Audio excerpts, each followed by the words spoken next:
انسانوں کی ہدایت کے لیے اللہ تعالیٰ نے مختلف ادوار میں 4 آسمانی کتابیں نازل فرمائیں جو ترتیب کے لحاظ سے تورات، زبور، انجیل اور قرآن حکیم ہیں۔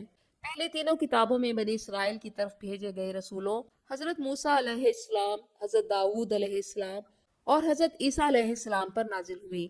قرآن حکیم میں ان تینوں آسمانی کتابوں کا ذکر ہے۔ آج ہم تورات، انجیل اور قرآن حکیم کا ذکر تو سنتے ہیں لیکن زبور کی تعلیمات کے بارے میں زیادہ نہیں جانتے۔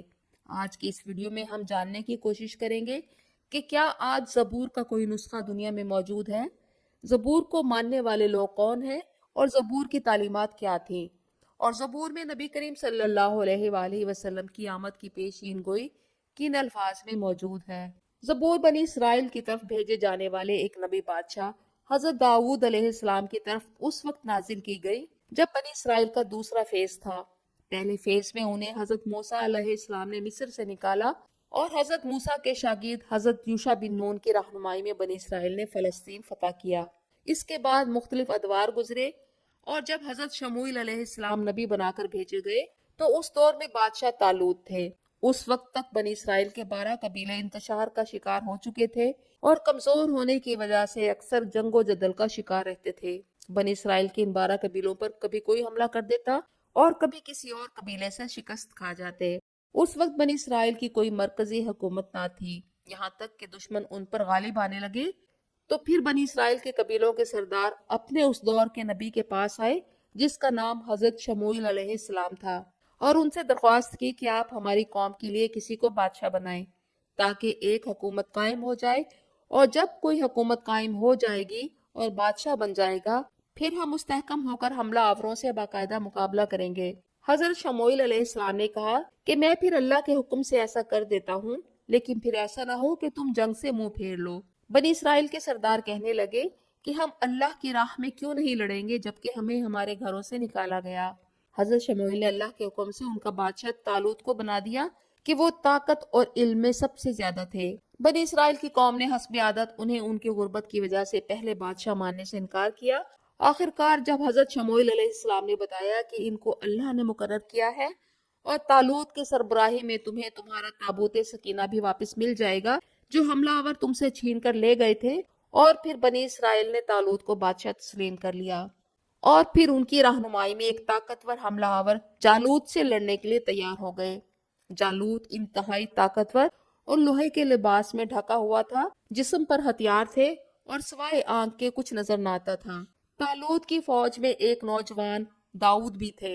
انہوں نے جالوت کی آنکھ کا نشانہ لیا اور پتھر پھینکا جس سے جالوت کی موت واقع ہو گئی، اور پھر داؤد بنی اسرائیل کے بادشاہ بن گئے اور اللہ کی طرف سے رحمت ہوئی اور آپ کو نبوت بھی دے دی گئی، اور ان پر زبور نازل ہوئی جس میں آسمانی احکامات نظموں کی صورت میں موجود تھے، اور پھر حضرت داؤد علیہ السلام کو کئی معجزات عطا کیے گئے۔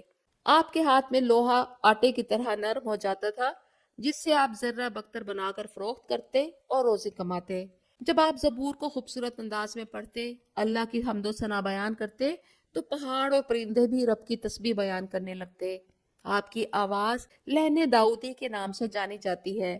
ایک دفعہ رسول کریم صلی اللہ علیہ وآلہ وسلم مسجد تشریف لے گئے تو آپ نے ایک تلاوت کی خوبصورت آواز سنی۔ آپ صلی اللہ علیہ وآلہ وسلم نے صحابہ سے پوچھا کہ کون تلاوت کر رہا ہے؟ صحابہ نے بتایا کہ یہ ابو موسیٰ اشعری ہیں۔ رسول پاک نے فرمایا کہ انہیں آل داؤد کے سازوں میں سے ایک ساز دیا گیا ہے۔ حضرت داؤد علیہ السلام وہ واحد نبی ہیں جن کے لیے قرآن میں حضرت آدم علیہ السلام کے علاوہ لفظ خلیفہ استعمال کیا گیا۔ آپ بہت عبادت گزار اور اللہ کی طرف رجوع کرنے والے تھے۔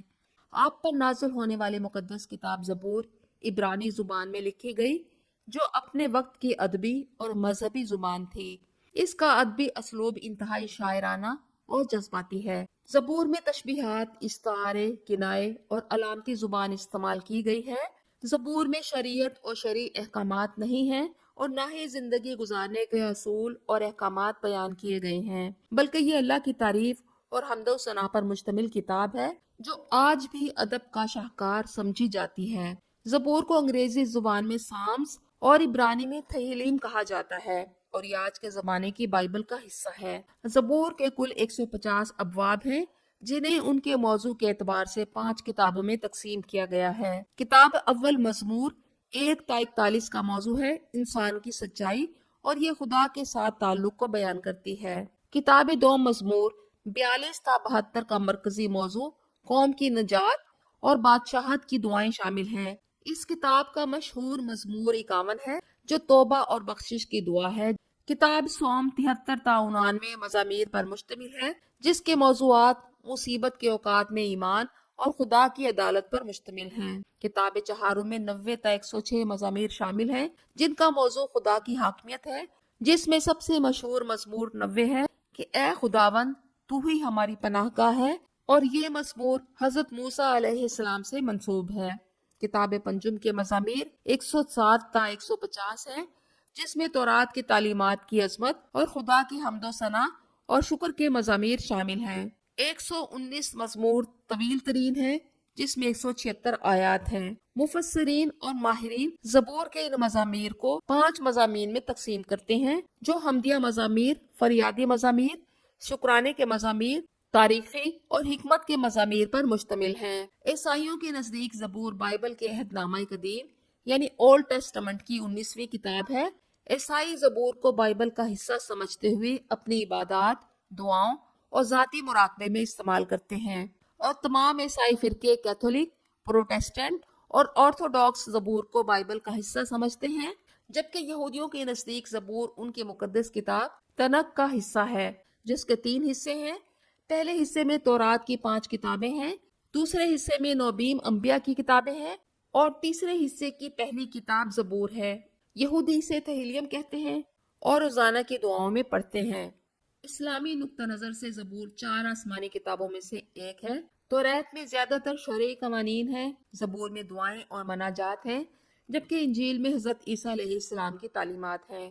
قرآن مجید ان تمام کتابوں کی تصدیق کرتا ہے، لیکن جب وقت کے ساتھ ساتھ ان تینوں کتابوں میں تحریف ہونے لگی اور لوگ اپنے اپنے مقاصد کے لیے ان میں تبدیلی کرنے لگے تو قرآن نے اپنے آپ کو مکمل اور محفوظ آخری الہامی کتاب قرار دیا کہ جس کی حفاظت کا ذمہ خود اللہ نے لیا، اور تا قیامت قرآن حکیم میں کوئی زیر زبر پیش کی تبدیلی کی جرت نہیں کر سکتا، اور یہ کتاب تا قیامت ہر قسم کی انسانی در اندازی سے محفوظ رہے گی۔ آج کل زبور مختلف زبانوں میں ترجمہ کے ساتھ موجود ہے۔ یہودی اور عیسائی عبادت گاہوں میں زبور کے حصے باقاعدگی سے پڑھے جاتے ہیں۔